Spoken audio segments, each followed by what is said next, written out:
What's going on, everybody, and welcome to the Fantasy Speak Easy, the coolest and slickest way to get your fantasy advice. It's a new show here on the Warzone Sports Network.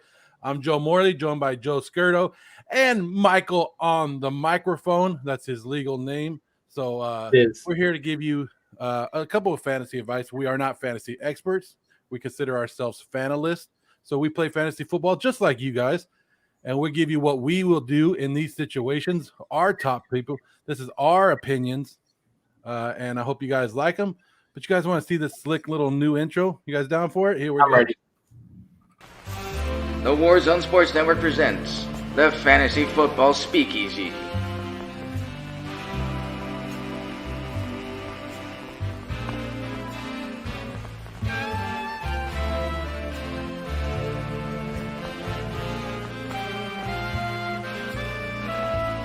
Stay tuned and never miss out. What you think? You guys like that? I enjoyed it. I It's like pretty that good. very much. It's pretty good. I like where it was going. But on today's this is our first episode of the Fantasy Speak Easy. So we're gonna go over our top wide receivers. Probably one of the deepest positions in fantasy football, if you think about it, right? Absolutely. I think it is the deepest for sure. So we'll go over our top 10, and then we'll give you a. I don't like calling them sleepers because everybody throws sleeper around, and you could use sleeper for everything now. I like the intro. Yeah, thank you, Same Old Sports. It's a cool little intro, huh? Excuse me, but yeah, we're gonna call them late round flyers today. How about that? Late round flyers, Like and that. we'll stay away from the sleeper word on that. I'm cool with late round flyers. You guys good with that? We're good with that. So who we want to start with? We want to start with Mike. Let's start with Mike's. We all put our top 10 wide receivers in there, a little bit different, but we'll start with Mike's. Mike, go ahead and explain yours. All right. I got Devontae Adams at 1, obviously with Aaron Rodgers announcing that he is going to be playing for the Packers this year. That duo is going to be deadly as it is every year. I think the Kansas City Chiefs are going to be on a mission, and the fact they didn't really pick up too much in the running back category, they loaded up the offensive line. I feel like they're going to air it out again like they do every single year, and Tyreek Hill is going to have his best or just continue to do what he's been doing. I got DK at 3. That's a little bit high. I got him above Stephon Diggs just because I feel like Russell Wilson is just going to keep doing it over and over and over again. There's a little bit of questions. Is Josh Allen going to be able to repeat what he did last year? So that's the only reason that I have those two lined up the way I do here at 3 and 4. And I picked Calvin Ridley. Obviously, he's going to have a boom year. Everyone's expecting it as long as he can stay healthy throughout the year. I got him inside the top 5, just above DeAndre Hopkins. Once again, it's kind of a scheme thing. And also the Cardinals added some more weapons this offseason. I got Justin Jefferson at 7. I wanted to put CeeDee Lamb above him, but it's already a hot take having CeeDee Lamb at 8. So I just decided to put Justin Jefferson above him. I personally think that Justin Jefferson is going to have a hard time replicating what he did last year, but definitely expecting 1,200 yards, 1,300 yards. Hopefully the touchdowns go up as Adam Thielen regresses over the next couple of years. I got CD at 8. And Joe and Tony will roast me for it. I've been seeing CD getting ranked around that 13, 14, 15 range. I think this kid is going off this year, honestly. And it's a personal favorite and a personal pick and a my guy, if you want to call him that. Especially if Dak can stay healthy. He was on track to go nuts last year.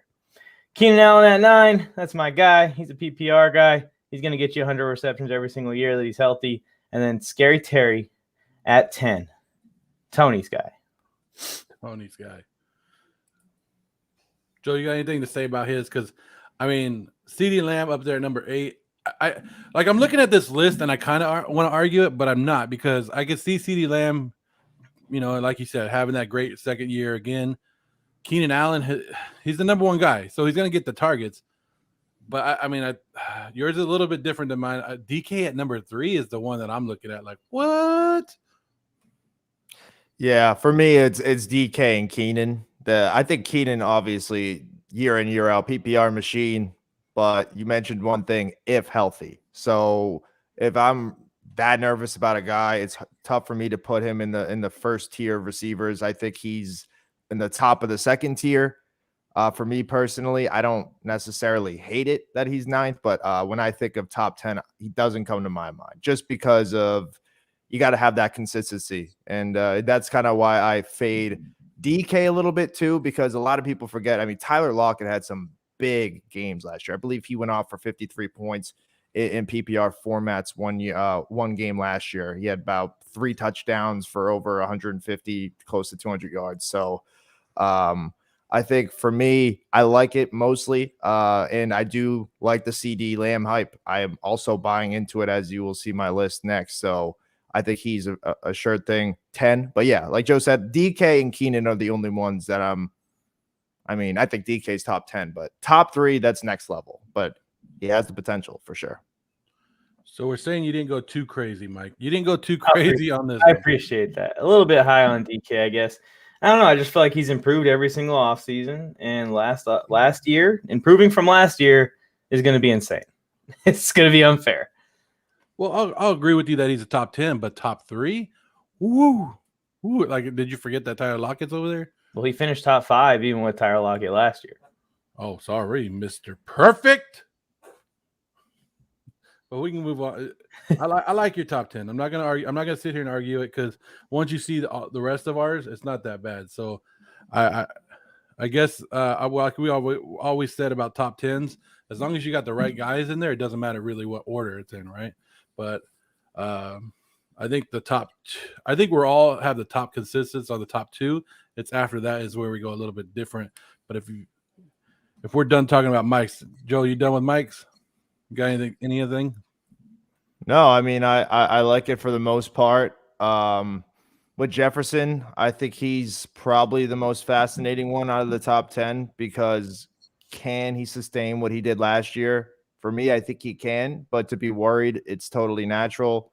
Also, where he's getting drafted, I think late second round. I think it's 211 is his ADP, according to most of the fantasy calculators, the one I kind of base it off of. So 2.11, I think that's still a good spot to draft him, and it's top 7. You still take that. I still think that's a good value. So he is definitely most interesting for me at this list.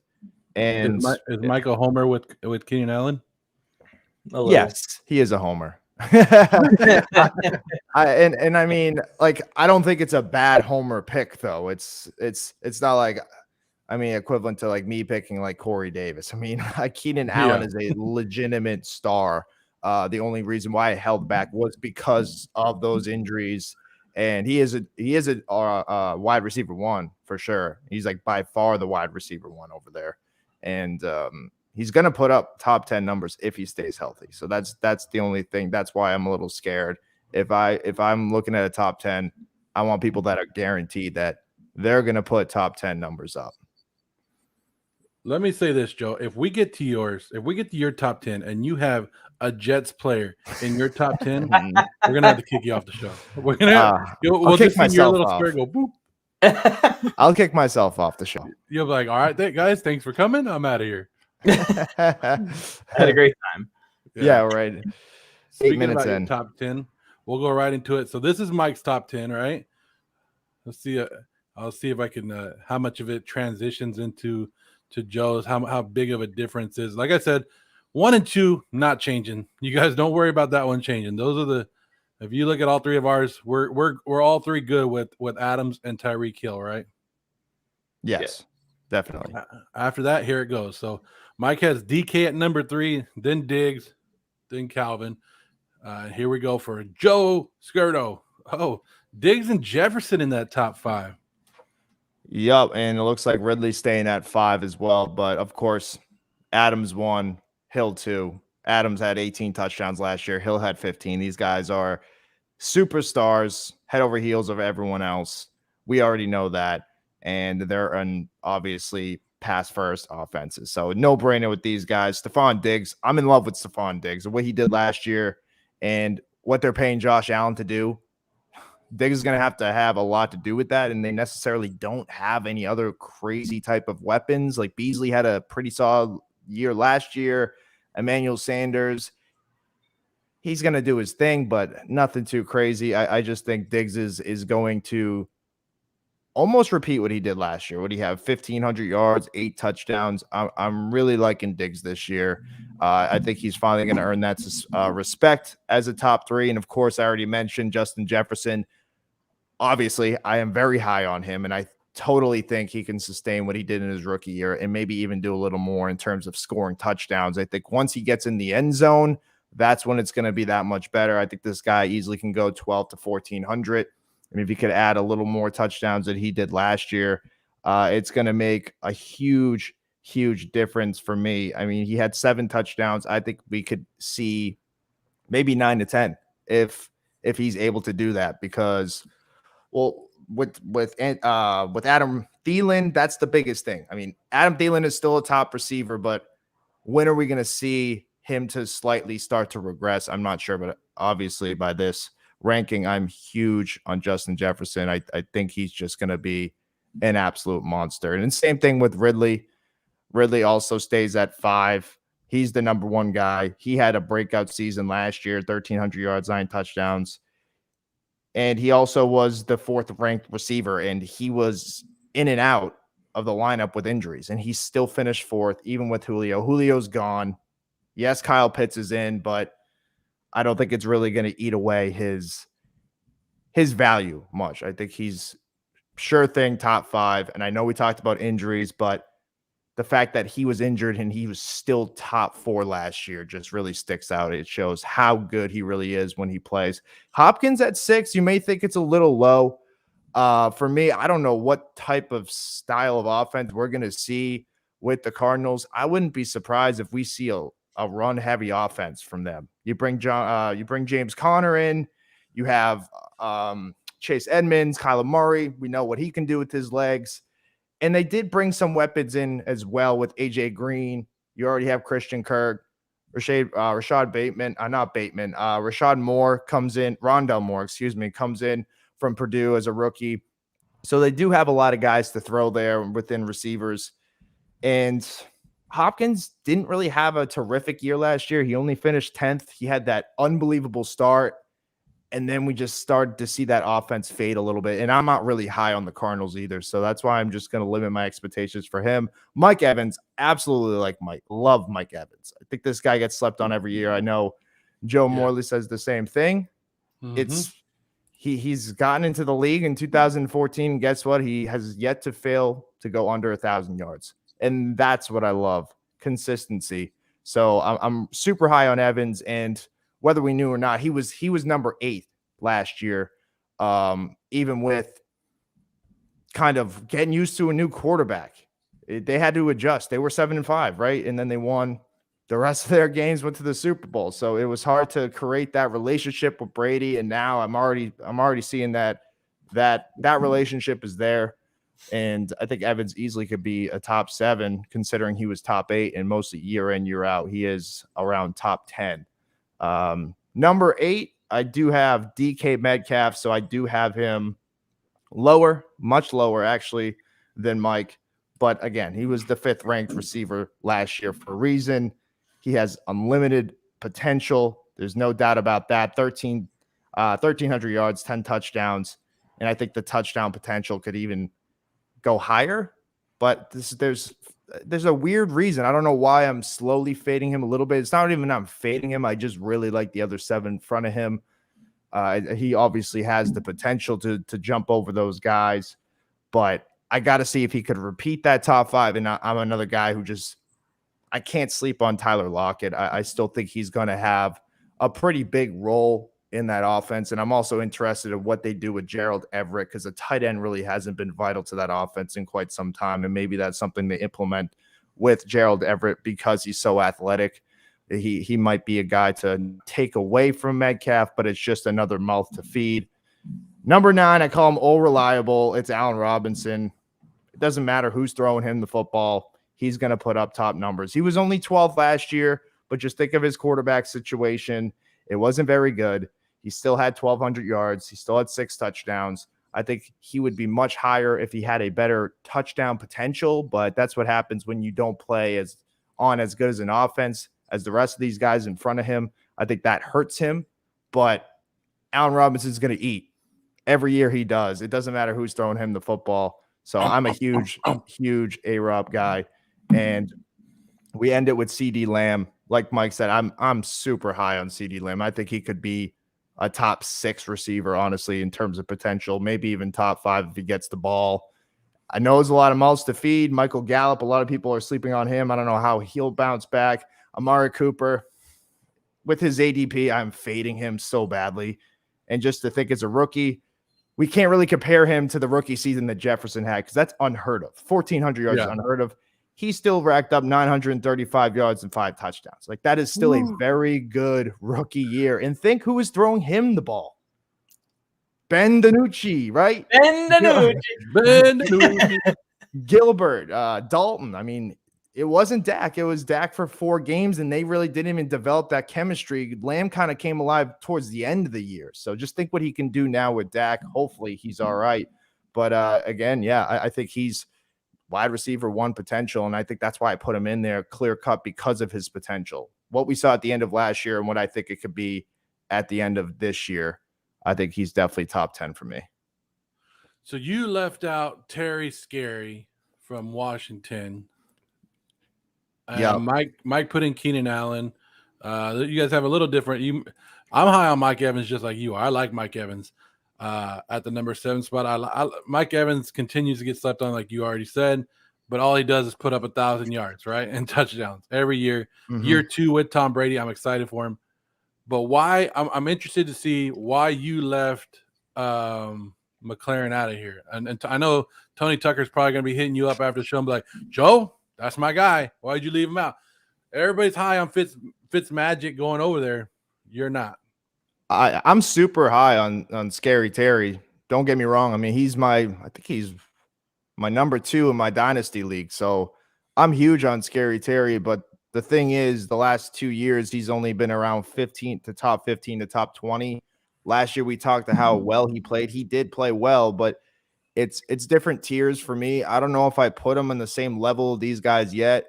And I'm fading Fitzpatrick. I'm fading the Washington football team. I mean, I'd probably put Scary Terry right at 11. I think him and A.J. Brown barely made that list for me personally. Those guys just missed the cut. And I think my 9 and 10 are interchangeable with Terry and with A.J. Brown. Because I even told you, Joe, I do like Scary Terry, but I just want to know what I'm getting. I don't necessarily think that Terry's going to come right out and be a top 10 receiver. If he's a top 12, yeah, that's still wide receiver 1 status for me, and a very, very, very good wide receiver 2.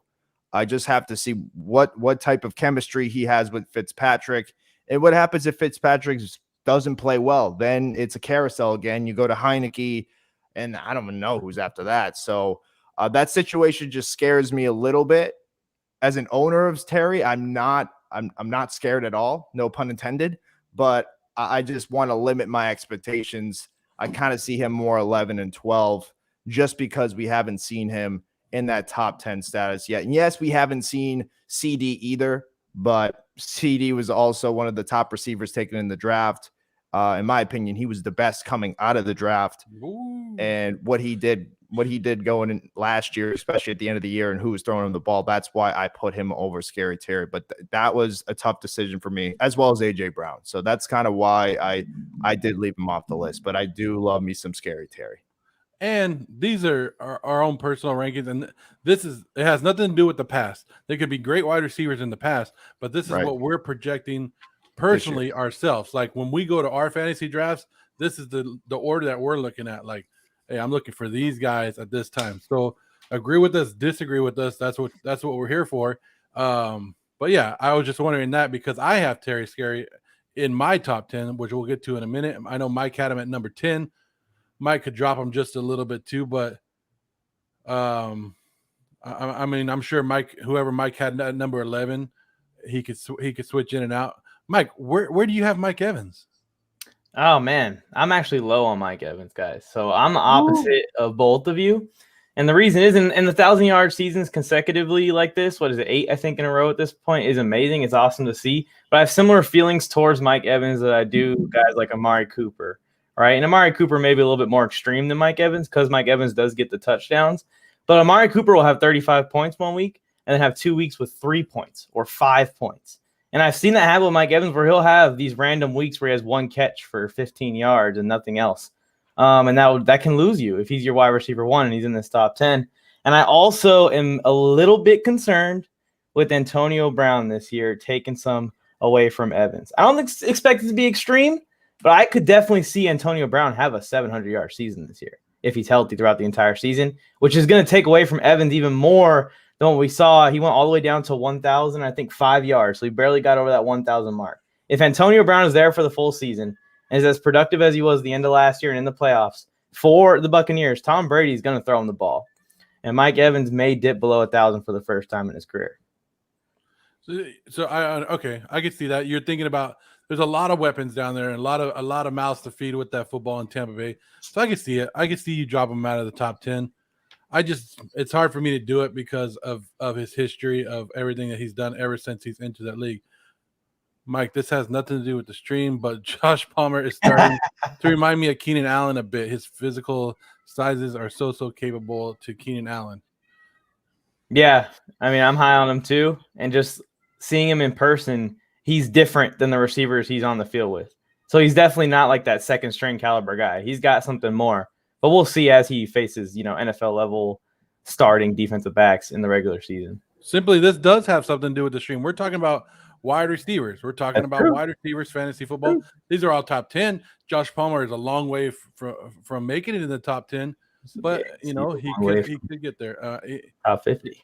But I think he's a long way from top 50. Well, yeah. I don't think he's a long way to go, but we're talking about wide receivers, and you had Keenan Allen in your top 10, and if he thinks somebody compares to him, that's somebody to look out for, especially like in a dynasty draft. Yeah. I mean, he does play for the Chargers, so I would stay away from it. Yeah, because they got a very bad offense. Quarterback sucks. Nate Peterman's better. Yeah. And his 246 yards, 0 touchdown, 1 interception game. Raiders fans freak out. Breathtaking. Over Ben DiNucci. Ben DiNucci is way better than Peterman. Don't even get me started. The Peterman. They call him the Peterman. I remember Peterman's first career game. It was against the Chargers. He got yanked after like the second quarter because he threw 4 interceptions on like 4 consecutive drives. Yeah, wasn't he like 0 for 6 with 4 interceptions? With 4 picks. They yanked him and Tyrod came back in and was good again. I don't know why they picked Tyrod in the first place. Leave Peterman alone. He did good. He's the only guy that threw for 40 attempts in the preseason. Right, he's the only quarterback that played all 4 quarters. That's unheard of in the first game or in general, actually. It's pretty. You guys are just joining us. We're going through our top 10 fantasy wide receivers this year, according to us. This is Mike's top 10 right here. We've already went through Mike's list. Mike has those. He had DK number 3. DK number 3. He's the only one that have Keenan Allen in his top 10. A little Charger love right there. A little spoiler as well because we haven't got to my list. Here's Joe Skirto's top 10 list. It's a little different. DK's still there, but DK drops to number 8. He has Mike Evans, which Mike didn't. CeeDee Lamb's a little bit different, but at least he's on the list. And it looks like Ridley stays put at number 5. Now we're going to mine. Here's my top 10. My top 10 wide receivers. You ready for this, Mike? I'm ready. Bam. Not a lot of bit difference. But I did bring AJ Brown into it. That's a huge difference.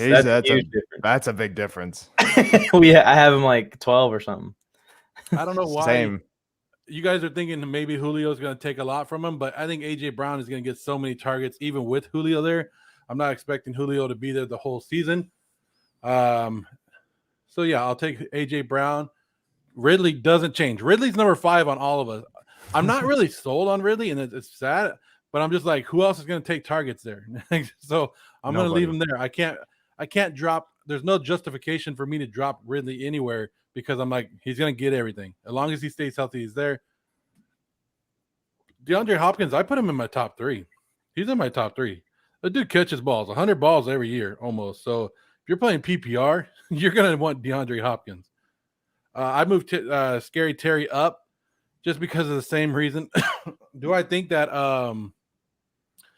the wide receiver Curtis Samuel? Do I think Curtis Samuel might take some of his stuff? Yeah, I think Washington has improved in the wide receiver position, but I don't know if it's enough because this dude was, like you said, last year he was catching balls from Dwayne Haskins and all the rest of them over there with a horrible offense, and he was still doing his thing. Now you put a little bit better offense around him. I'm going to believe in him more. I do have Mike Evans in my top 10, like Joe Skirdo does, because Mike Evans does nothing but catch like 1,000 yards every year. He's only been under 8 touchdowns 2 seasons, and I think some of those were injuries. I'm a little lower on DK Metcalf. I could see him going in the top 5, but as of right now, I don't have him as the top 5. But if he finishes there, I wouldn't be surprised. Diggs, I dropped to number 6. Diggs, I have out because I kind of think that Buffalo takes a step back this year on offense. Ooh. That's just me. I'm going to say they do. Not saying that they're not a good team, just saying people know now that Diggs is there. They got that whole year to study that Buffalo offense with Diggs. Then they go. And Allen Robinson, I had to put him in there because did you guys see Justin Fields yesterday? When he gets on the field, Alex Robinson. No, I'm trying to talk about Alex Robinson right now. What the blue hell? What in the blue hell?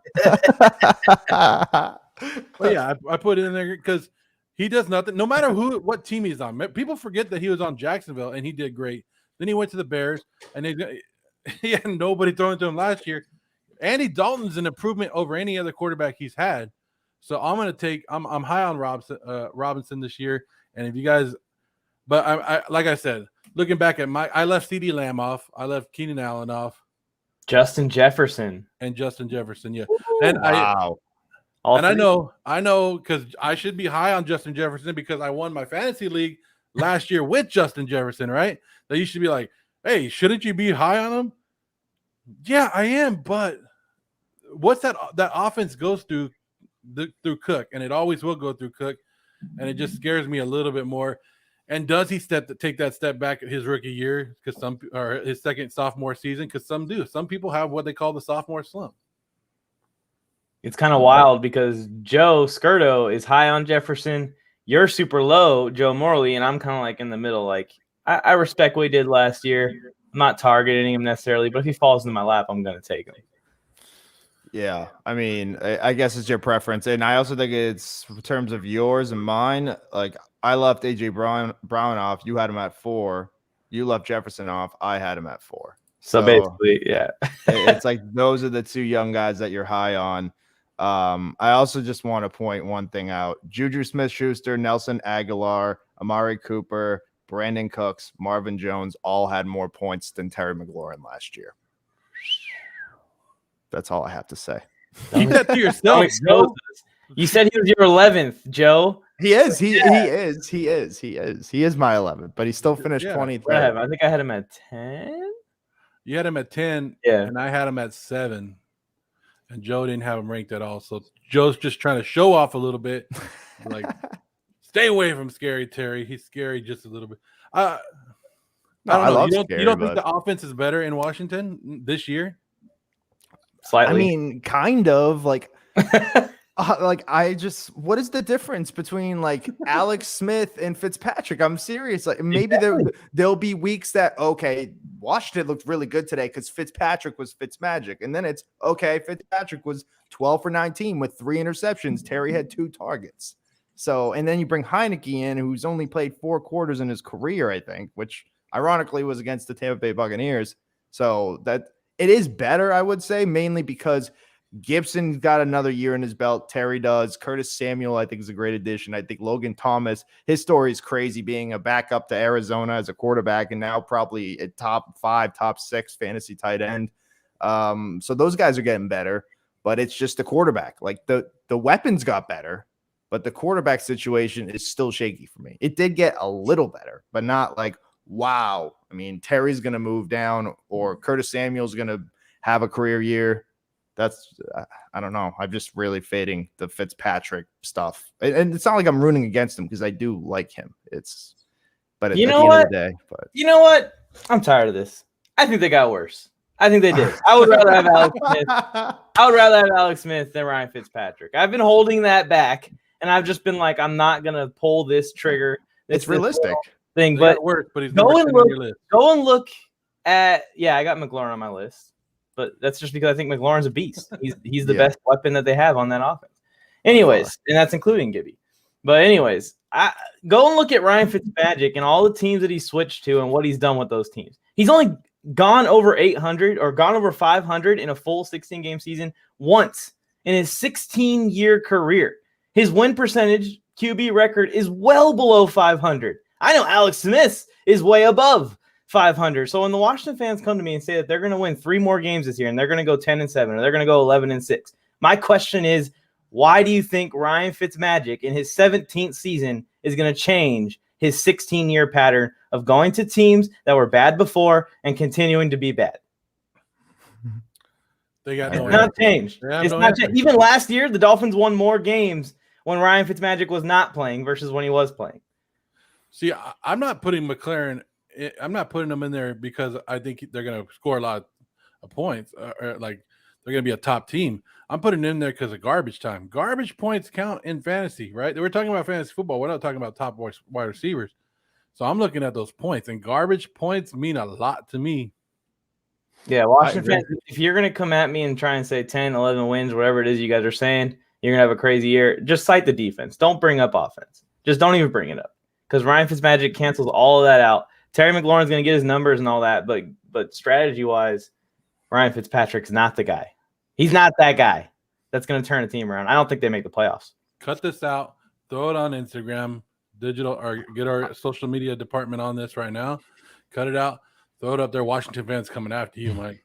Yeah, I agree, though. I don't think they make the playoffs either. I have them at 3rd place. Like, I literally don't think they're going to make the playoffs this year. But for Terry's sake, like, yes, Terry's going to improve because he's getting better as a player. It's not because of Ryan Fitzpatrick is there now. Terry McLaurin's going to be this. Well, he is a great receiver. There's nothing to do with Terry. It's just more of his situation. I mean, the reason why he's going to get better is because he's getting more mature as a player, right? I think he's going to take a big step. In the 11th ranked is a big step. 23 to 11, that's a huge step in year 3. So I still have faith in him, but I can't say that he is going to be so much better because he doesn't have Alex Smith throwing him the ball now. He has Ryan Fitzmagic.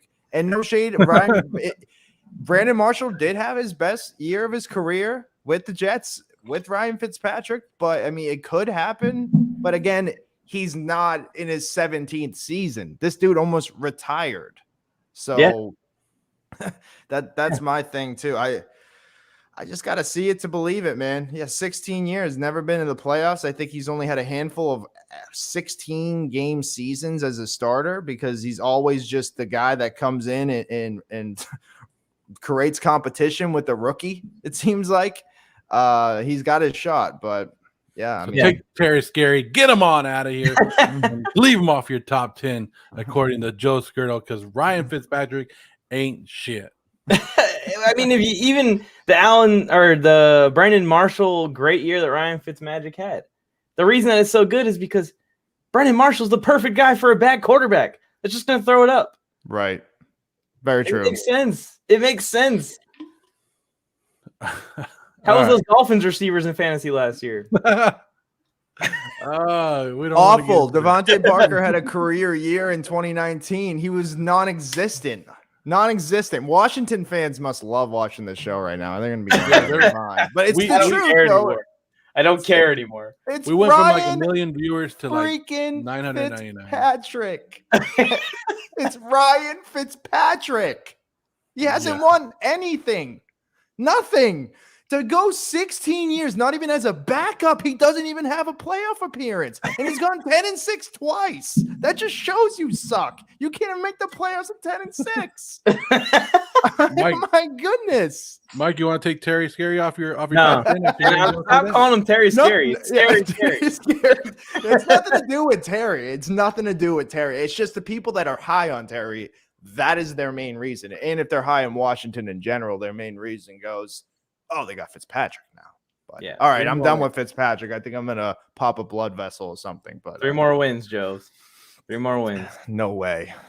So here's a recap of our list right here. Here's mine real quick, just to let you guys see it. Probably the best list that you've ever seen in your life. Here's Joe Skirtle's. No Terry? Oh, okay. He's close. He's right there. And here's Mike. Right here. Right at the edge. right at the edge. There he You can is. see that Charger love right here. A little bit of charge. So we did our top 10. There's our top 10. We gave you a couple of reasons why those guys are in our top 10. Now we're going to go to our late round finds, maybe even undrafted guys. These are guys that we think are going to have a good year, but it might take a while into the season to start seeing the benefits of them, right? So you can either take that late round flyer on them, you can wait and try to get them on the waiver wire, but somebody to watch out for this season in our eyes when we get there to that draft part. Like, I don't know how many rounds some people do. Some people do 20, 30 rounds. Like, that's crazy. I only do like 14 rounds in our league, 13, 14. We don't have a lot of bench players. But if you have a lot of bench players and you have somewhere to stash them, these are the guys that we're talking about. Stash these guys, right?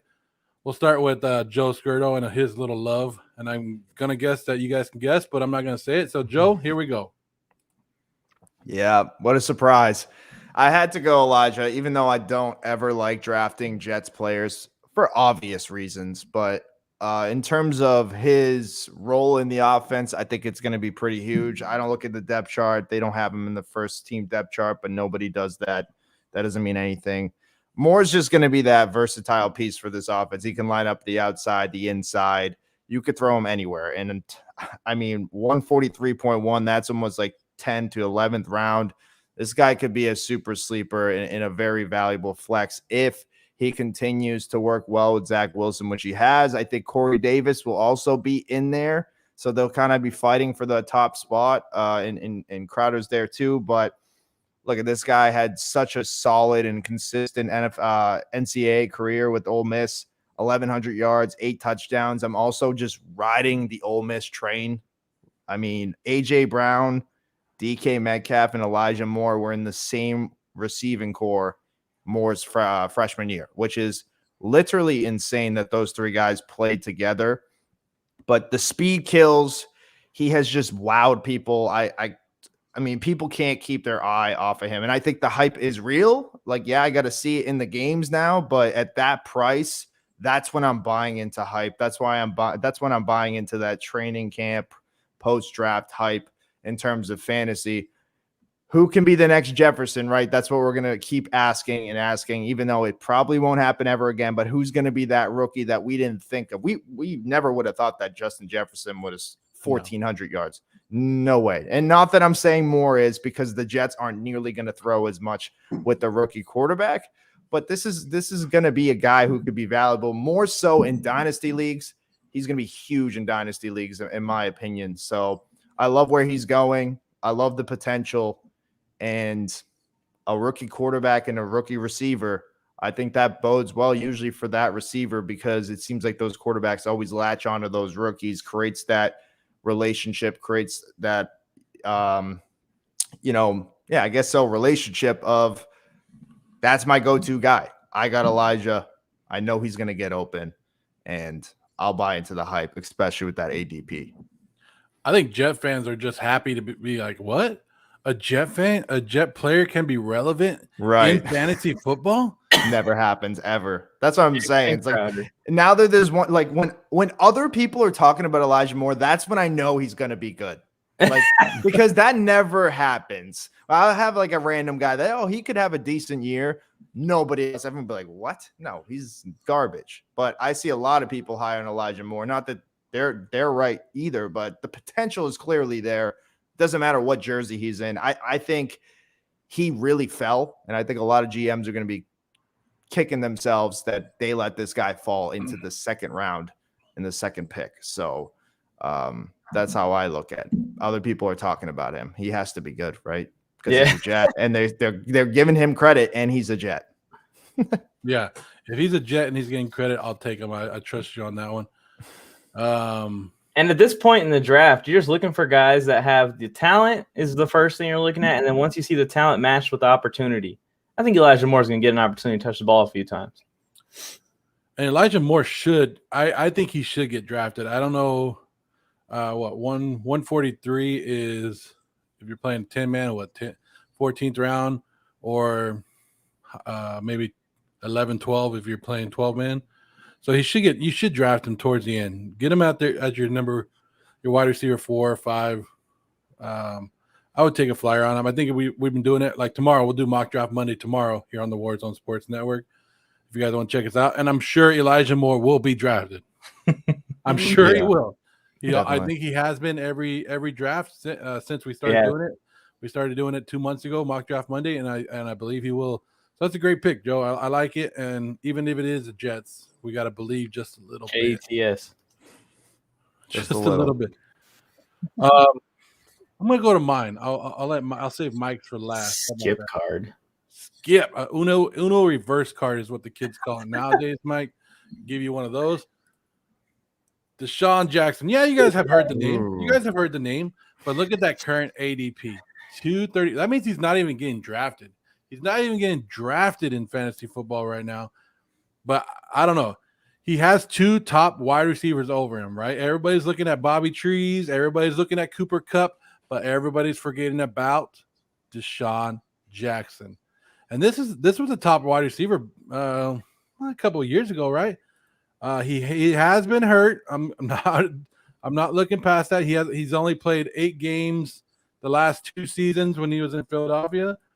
But Mike and I took a trip to the Rams training camp, and we saw what he could do. He still had the speed. He was still making spectacular catches. He's wearing that number 1 now, which is weird. But I think Sean McVay is probably the perfect coach for him because he knows I can't overuse this guy because he's going to get hurt, right? And he's going to bring him in the perfect situations. And plus, the Rams want to like it or not, and everybody probably thinks like the Rams as a passing team, they want to run the ball. They want to hand the ball off.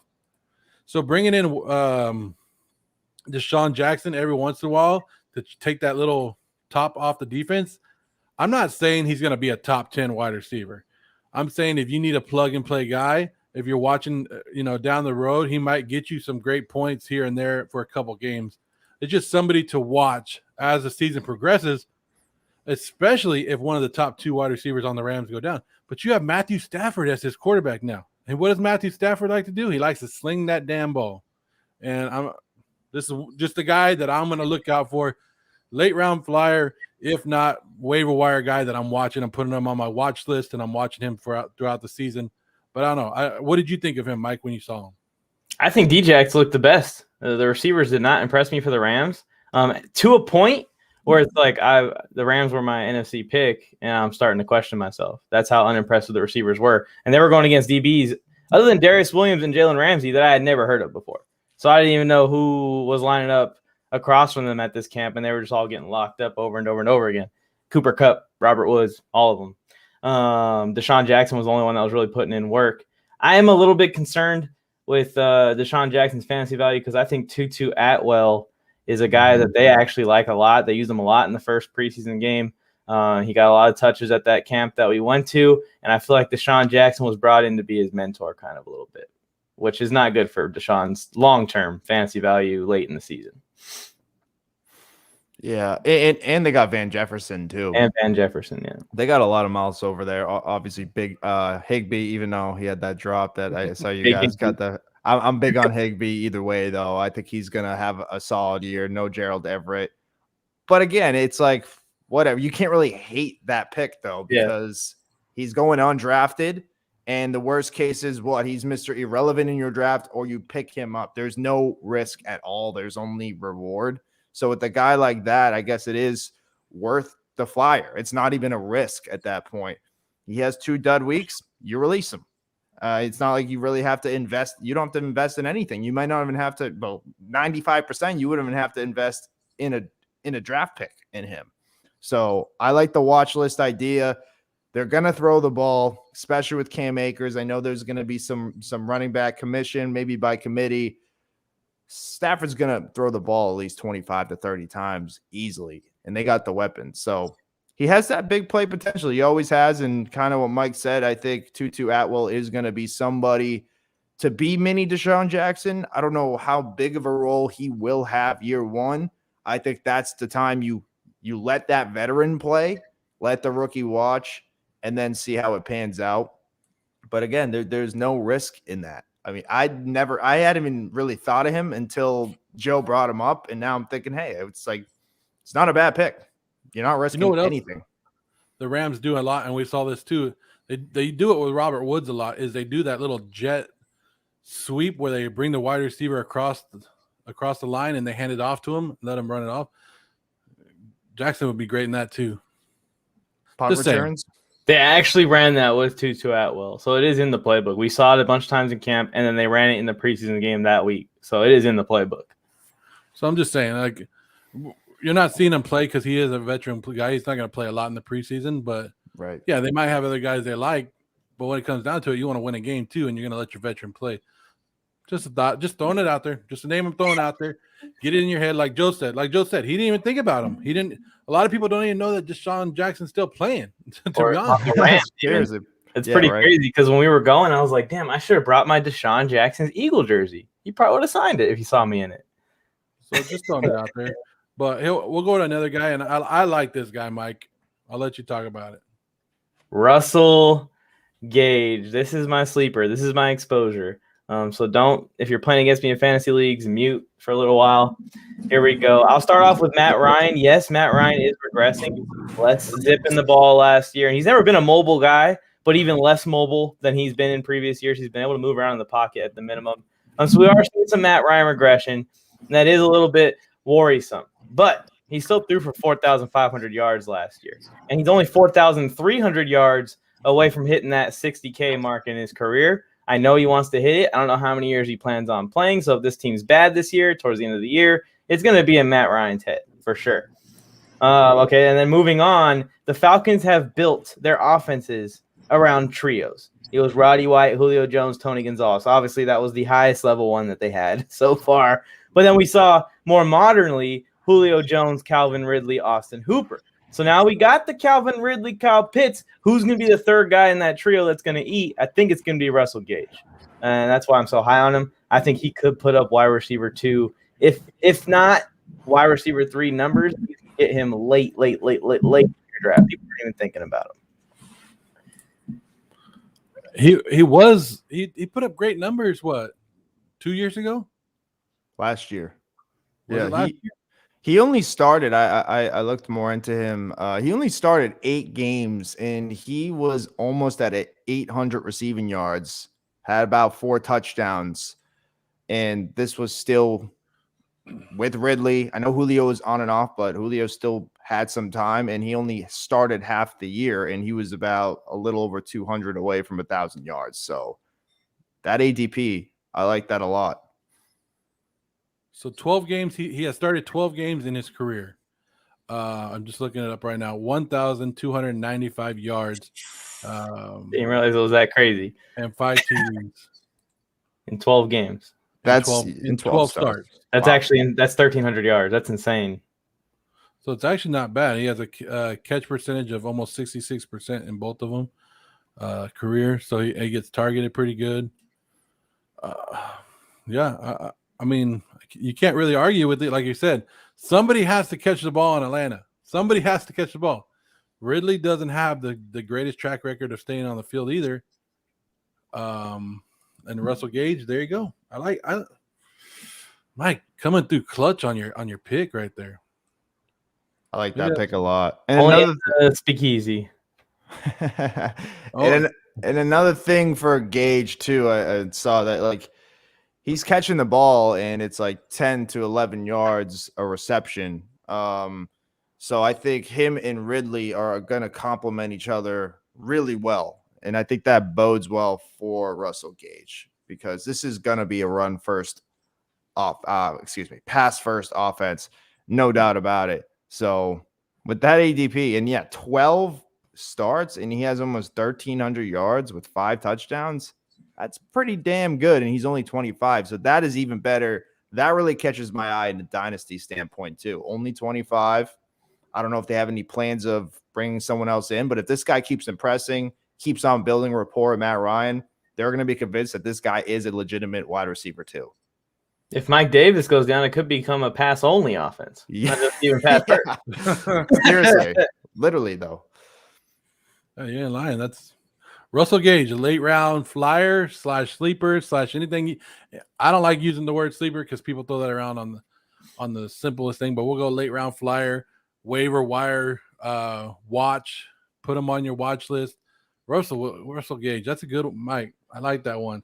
And people are drafting them somewhere because I got these according to these ADPs. These are off of the Sleeper app. I know a lot of people use Sleeper for mock drafts. We use it for our mock drafts, which we're going to do on Mock Draft Monday tomorrow with special guest Eric Moody. Eric Moody coming on. So that's going to be a good one. But if you guys missed it, here's our late round flyers one more time. Elijah Moore, New York Jets. That's Joe Skirdo.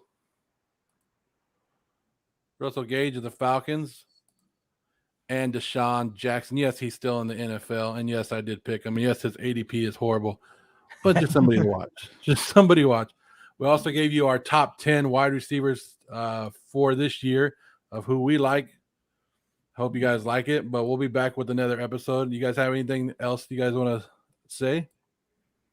Yeah, I mean, you're giving me so many compliments, and I think it's kind of strange and it's throwing me off a little bit. I know the Raiders won yesterday, but it was just a preseason game. Relax. Nathan Peterman didn't look that good. You don't got to be so happy to talk to Mike on the mic on the air today. It's freaking me out. I told Mike earlier, Joe, that if the Raiders lost, I would be mad today. And he was like, no, you wouldn't. I go, yes, I take preseason serious. Like, I watch the games, and there's certain things that I want to see from my team. But yeah, so I'm a little bit happy today. I got a little pep in my step, if you want to say. I do want to bring up one thing, though. Uh-oh. You guys have one of these? Oh, my gosh. Hit the music. Tony, Isaac, somebody else, hit the music. Championship belts, ladies and gentlemen. That's what fantasy football is all about. Hopefully we can get you there. Joe, you got anything to add? No, I mean, this was fun. So I think our lists were different. I'm glad everyone got to see me lose my cool. I think that was one of the first times I lost my cool like that over Ryan Fitzpatrick. But now you all know what my opinion is on that. And yeah, I can't wait to break down more positions. Fantasy, the drafts are coming. I got 3 drafts coming up pretty soon. I think at the end of August. So gotta wipe that cobwebs off, trying to rebound because I didn't have the greatest fantasy season last year. So I have to bounce back, and instead of a belt, I'll just have my wallet get fatter. I'd rather have that than a belt. I like that thinking.